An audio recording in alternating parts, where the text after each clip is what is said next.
मोहम्मद वसल्लम कि मोहम्मद से वफा तूने तो हम तेरे हैं, ये जहाँ तीर है क्या लोहो कलम तेरे हैं। करूँ तेरे जान नाम पे जान फिदा, न बस एक जान दो जहाँ फिदा। दो जहाँ से भी नहीं जी बरा, करूँ क्या करोड़ों जहाँ नहीं। बाद हम्दो सलात वाजिब ताज़ीम मोहम्मद अरबी सल्लल्लाहु तआला अलैहि वसल्लम के प्यारे उम्मतियों, प्यारे गुलामों, मैं आज इस उर्से मुक़द्दस की महफ़िल मुक़द्दस में सिर्फ़ और सिर्फ 10 से 11 मिनट आप हज़रात के लूँगा और आप हज़रात से मैं इब्तिदाअन अर्ज़ करता हूँ, मेरी गुफ्तगू के दौरान कोई बंदा ना उठे, सिर्फ़ आपने मेरी गुफ्तगू को समाअत करना है। वैसे तो उर्से मुक़द्दस की महफ़िल मुबारक में लोग औलिया अल्लाह के हवाले से बहस करते हैं, आरास की हकीकतों को बयान करते हैं, लेकिन इस वक्त मैं कायनात के उस रसूल का ज़िक्र करने वाला हूँ जिस रसूल मुक़द्दस के सदक़े अल्लाह ने सारी कायनात को इज़्ज़तें अता फरमाई। उस रसूल हाशमी मुत्तलबी का ज़िक्र करने वाला हूँ। इस वक्त हमारे पाकिस्तान में जो करंट इशू चल रहा है वो तकरीबन सोशल मीडिया हर बंदा यूज़ करता है, हर बंदे को ये बात मालूम है। तकरीबन 2017 में हमारे इसी मुल्क पाकिस्तान में बहुत सारे कादियानी वो पकड़े गए थे गैर ज़रूरी मवाद इस्तेमाल करते हुए। कुरान अज़ीम के ख़िलाफ़ समझ लें आप, तहरीफ़ कुरान वाला मवाद छापते हुए, इसी तरह जो है वो और मुक़द्दसात व मुताहरात की बेअदबियाँ करते हुए पकड़े गए थे। 2017 में उनके ख़िलाफ़ एक दरख्वास्त देने का प्रोग्राम बना कुछ लोगों का। तो 2017 से लेकर 2022 तक इस पाकिस्तान में रसूलुल्लाह की इज़्ज़त की दरख्वास्त मंजूर नहीं हुई। सबसे पहली बात ये आप ध्यान रखें, चोरी का केस होता है, उसकी दरख्वास्त जनाब 5 मिनट 10 मिनट के अंदर मंजूर हो जाती है।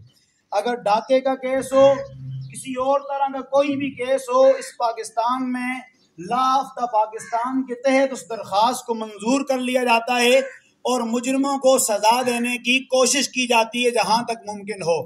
हमारा ये पाकिस्तान जो ला इलाहा इल्लल्लाह मुहम्मदुर रसूलुल्लाह की बुनियाद पर बना, जो रसूलुल्लाह सल्लल्लाहु अलैहि वसल्लम की इज्जत के दिफा के लिए बना, इस पाकिस्तान में अगर इस पाकिस्तान में रसूलुल्लाह के सहाबा की बेअदबी हो जाए, मुस्तफ़ा करीम अलैहिस्सलाम की आले बैत की बेअदबी हो जाए, मेरे मुस्तफ़ा करीम अलैहिस्सलाम की बेअदबी हो जाए, हमें दरख्वास्त देने के लिए 3-3 4-4 साल जो है वो घूमना पड़ता है, उसके बाद जाकर मंजूरी मिल जाए तो बड़ी बात है।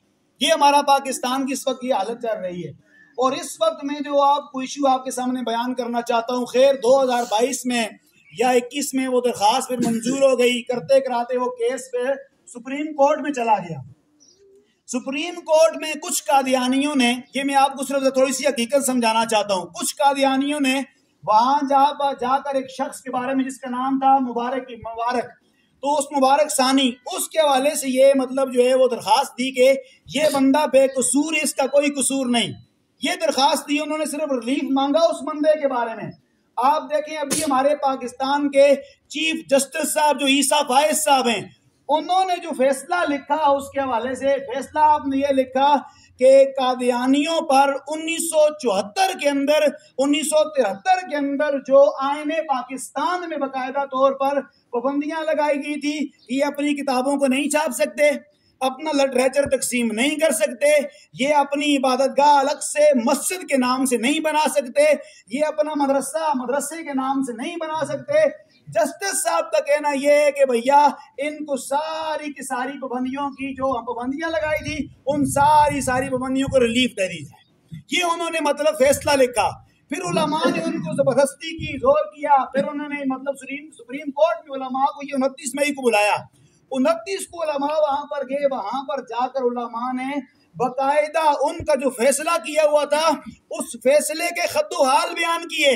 उस फैसले के अंदर जो कमजोरियां थी कि जस्टिस साहब ये आईने पाकिस्तान के खिलाफ है। देखिए आईने पाकिस्तान में ये कि 298C हमारे पाकिस्तान का कानून है, उसमें ये बात लिखी हुई है किसी कादियानी को अपनी किताब के टाइटल पर या किसी भी अपने मुकद्दस के साथ रज़ी अल्लाह कहने की इजाजत नहीं। ये हमारा पाकिस्तान का कानून है।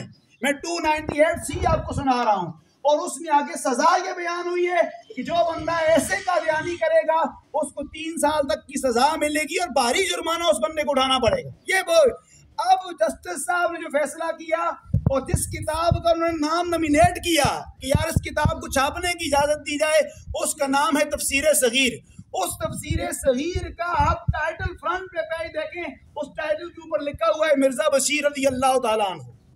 अब जो किताब आईने पाकिस्तान की 298C के मुखालिफ हो, जो लिटरेचर उनका पूरी उम्मत के अंदर फसाद पैदा करने वाला हो, मुझे आप बताएं हमारे चीफ जस्टिस साहब जो है उसकी वो इजाजत दे रहे हैं, कहते इसको आप छाप सकते हैं, इसकी आप आगे तबलीग कर सकते हैं। अभी फिर 29 को उन्होंने अपना फैसला महफूज कर लिया और मतलब पहले दिन वो ये कह रहे थे जी, आप देखिए हालत में आपको बता रहा हूँ, उस्ताद गिरामी अल्लामा सैयद हबीबुल्लाह शाह साहब आप बताते हैं कि पहले दिन जब हम गए ना, जस्टिस साहब ने कहा थी कि आप कुरान और सुन्नत की बात करें, आप कानून की बात ना करें। आप फरमाते हैं दूसरे दिन जिस वक्त दलाइल देने की बारी आई, मैंने कहा कि कादियानियों के, आप लोग भी सारे सुन लें, कादियानियों के 2 गिरोह है। एक गिरोह वो गिरोह है कि जो गिरोह मतलब मिर्जे को नबी मानता है, ठीक है, और दूसरा गिरोह वो गिरोह है जो मिर्जे को नबी नहीं मानता बल्कि वली मानता है, मुजद्दिद मानता है।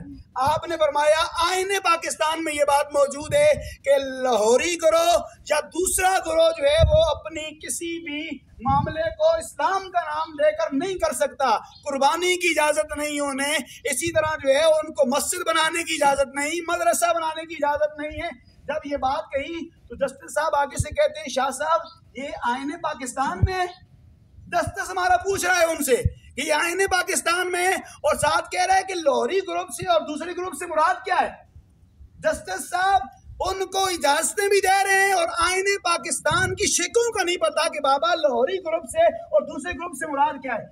या 2 ही बातें हो सकती हैं, या जस्टिस को पता ही नहीं, अगर पता नहीं तो वो जस्टिस बनने के काबिल नहीं, अगर उसे पता है तो फिर कादियानियों के साथ उसके ताने बाने मिलते हैं जिसकी वजह से वो उनके बारे में नरम राय रखने वाला है। मैं सिर्फ आप हजरात को जो पैगाम देना चाहता हूँ, ये सिचुएशन मैंने आपको अभी जो करंट इशू चल रहा है हमारे पाकिस्तान में, उसकी मैंने मुख्तसर अंदाज में आपको पेश की है।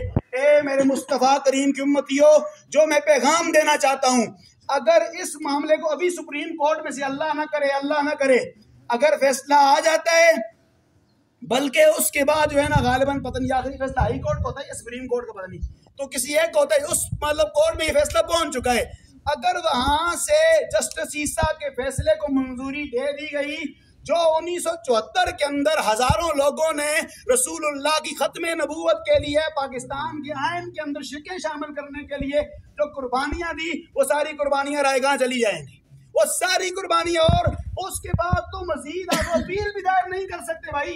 उसके बाद फिर एक ही हाल है कि मतलब जो है वो असम्बली के अंदर नई कानून साजी हो, उसके बाद जाकर फैसला किया जाए, और ये सिलसिला हमारे पास में अब नहीं है। वो कुर्बानियों का जमाना आप देख रहे हैं, मेरे और आपके अंदर गैर मुल्की लोगों ने, यहूदियों नसरानियों ने बार बार गुस्ताखियां कर करके हमारे अंदर भी नरमी आ गई। यार ये इशू डेली बना होता है, हमारे अंदर भी उनका मकसद ही यही था कि लोगों को मौम कर दो, नरम कर दो।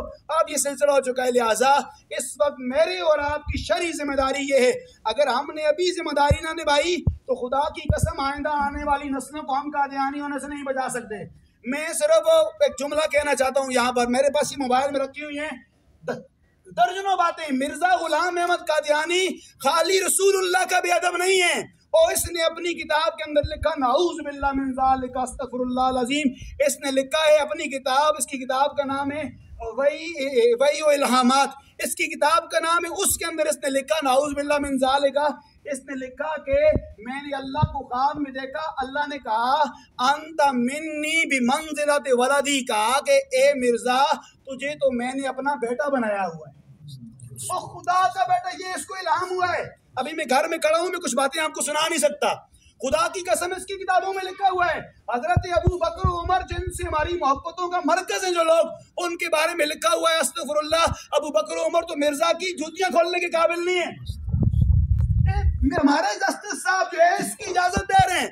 आप 1974 की आयन के अंदर देखें, उस जमाने का जो जस्टिस था उसका फैसला आप देखें, उसने कहा था अगर इन कादियानियों को लिटरेचर छापने की इजाजत दे दें तो होगा क्या, हर बंदा अपने अंदर रुश्ती है। रुश्ती वो बंदा है जिसने अपनी किताब में रसूलुल्लाह को गालियां निकाली है।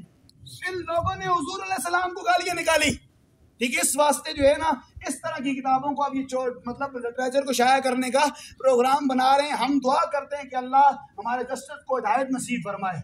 बोलिए सारे अल्लाह उसको हिदायत नसीब फरमाए, हम दुआ करते हैं। लेकिन अगर बिलफर्ज अल्लाह ना करे, उसने फैसला कर दिया, तो फिर ए मेरे मुस्तफ़ा करीम की उम्मतियों, मैं तो कहता हूँ कि वैसे भी ये जान तो एक दिन जानी है, पता नहीं किस मोड़ पे जिंदगी की शाम हो जाए। इंशाअल्लाह फिर हम ये आज सारे यहाँ पर हाथ उठा के इंशाअल्लाह ये बायात करते हैं कि या रसूल अल्लाह हमारी जाने आपके लिए हाजिर है, या नबी अल्लाह हमारा इश्क आपके लिए हाजिर है। हुजूर अगर औलाद देने का वक्त आया हम अपनी औलाद दे डालेंगे। या रसूल अल्लाह घर बार कुर्बान करने का वक्त आया तो घर बार कुर्बान कर देंगे। हुजूर अगर आपकी नामूस पर हमें अपनी जान देनी पड़ेगी तो इंशाअल्लाह हुजूर आपके लिए अपनी जान का नजराना पेश कर देंगे। खत्म नबूवत